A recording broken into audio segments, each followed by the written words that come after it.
to start off by saying welcome to my channel. I decided to do something different this time. I watched a very good game between two strong players, um, members of the Chicago Chess Club, and the opening was the Kali system. Now, this game took place on April 2nd, 2023 at precisely 4:35 p.m. If you want to watch this game later on the video, I left the link in the description. So player 1 had the white pieces, player 2 had the black pieces, and the game started off with d4, knight f6, e3, e6, knight f3, and d5. Now, this leads to the Kali system. Now, the Kali system is a queen's pawn opening in which white seeks to play the same setup against almost any response that black throws at him. Now, in the Kali system, white simply wants to finish development, castle king's side, and eventually look to strike in the center with pawn on e3 to e4. Now, keep in mind that timing is one of the main three elements of chess. Now, the time at which you push e3 to e4 can make a big difference. So let's continue. Bishop d3, c6, c3, bishop d6, knight b to d2, both sides castle, rook to e8, now rook to e1. Now, this is a natural move, but if you look at the position, you want to play in the center as quickly as possible. You're already castled. You have knight developed to d2, the bishop on d3, and you're ready to push e4. Now, a good move to consider now would be pushing the pawn to e4, and the line continues.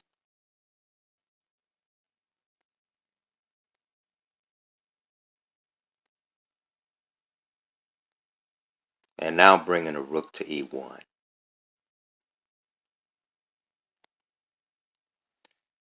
Now remember this pattern here.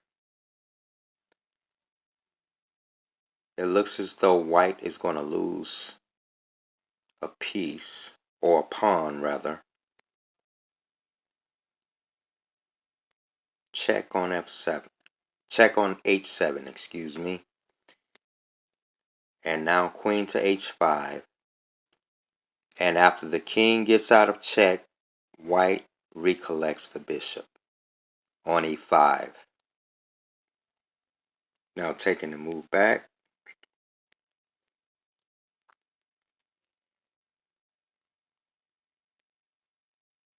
So the move that was played in the game was rook to e1. And now the game continued. Knight b to d7, e4, e5. Very tense center. E takes d. Massive trades take place in the center.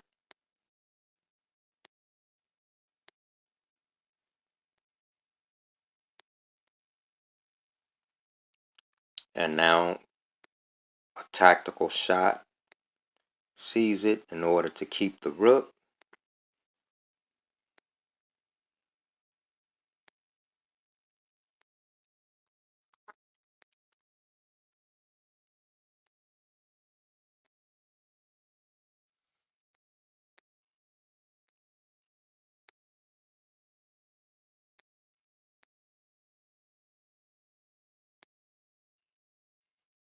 Queen e2.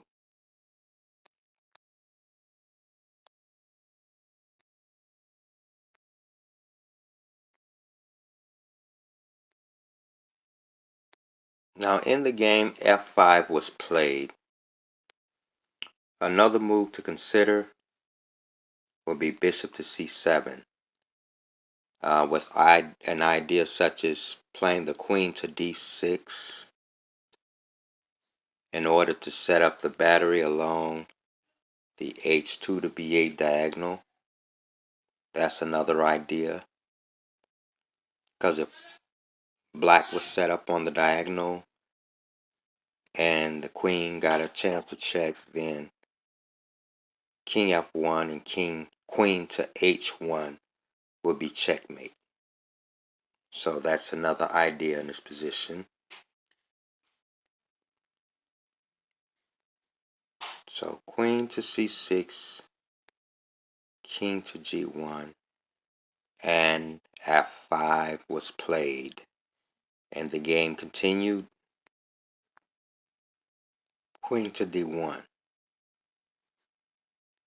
Another move to consider in this position would be to play the bishop to b3, aiming for the pawn on d5. Notice how that pawn is weak.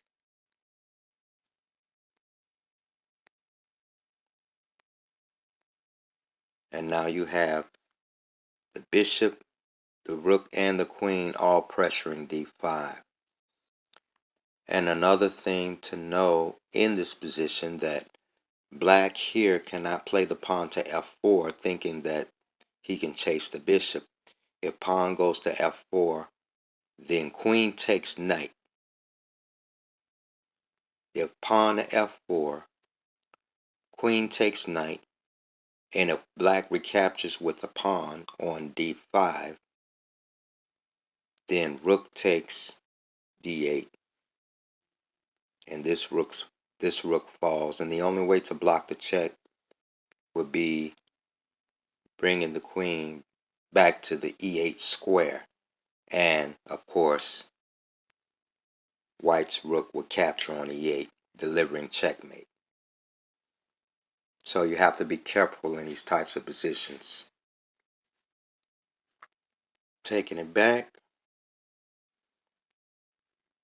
but in the game, white played queen d1, and the game continued. f4.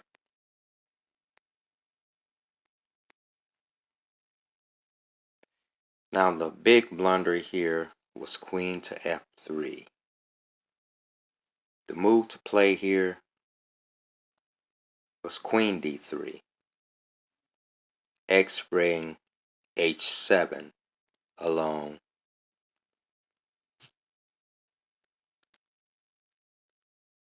this diagonal.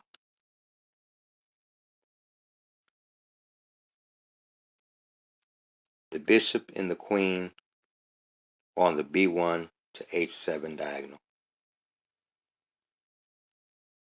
with the idea of pushing here.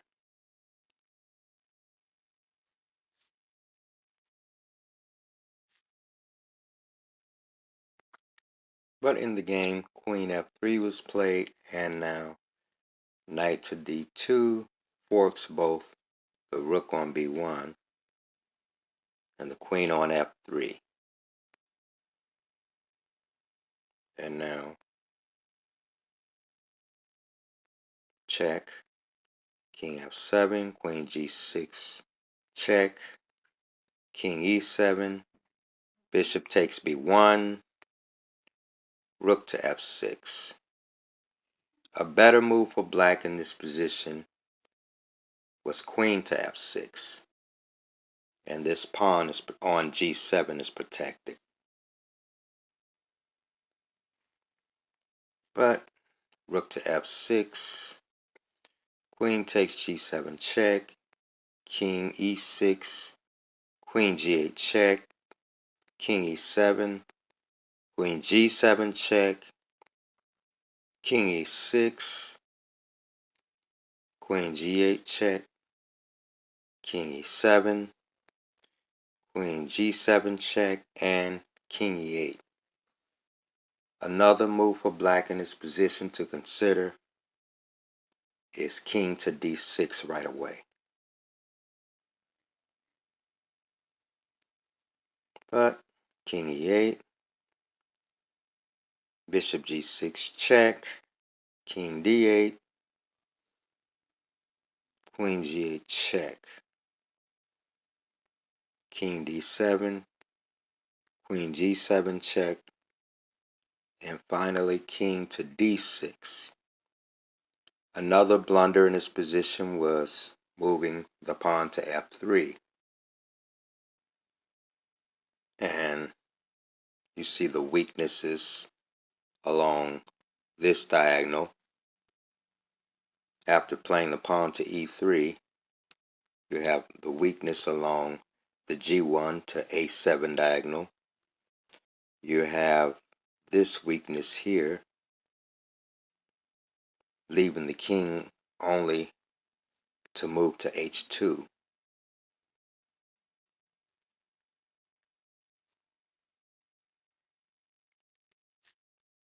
Another move for white in this position would be queen takes b7. Why? Because after queen e1 check, king to h2, queen takes f2, queen b8 check, and white continues checking the king.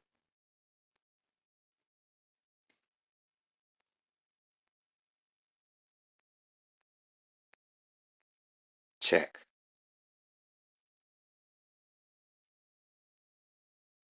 Alright, taking it back.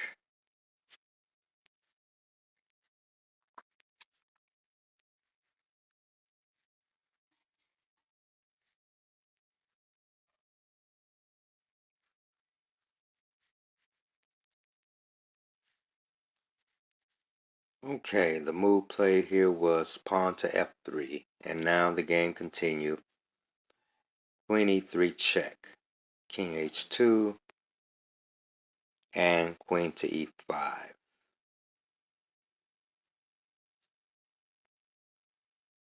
Bishop h7. Again, queen takes b7.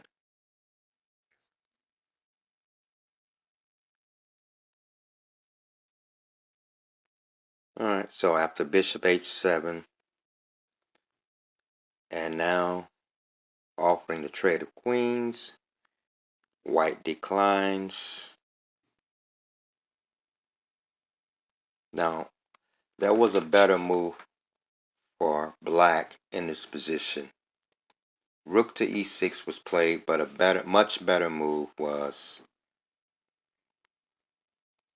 rook to f7. Why? Because the bishop on h7 is double attack, and white has to choose between losing the queen, exchanging queens, or losing the bishop. But this was a much better move. But in the game, rook to e6 was played, and after this move, it didn't make any difference because white hangs the queen on g5. The move for white to play in this position was queen takes f4 with check. And after king c6, queen a4 check, king c7, queen f4 check, king c6, and bishop to d3. And this line will continue. And after the trade of queens, white does have 6 pawns.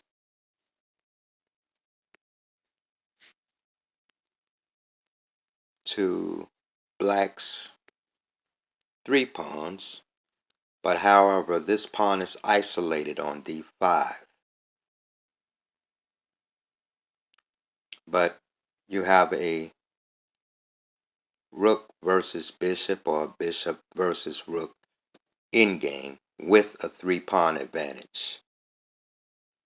And of course, the only thing you would be thinking to do is play the king side pawns.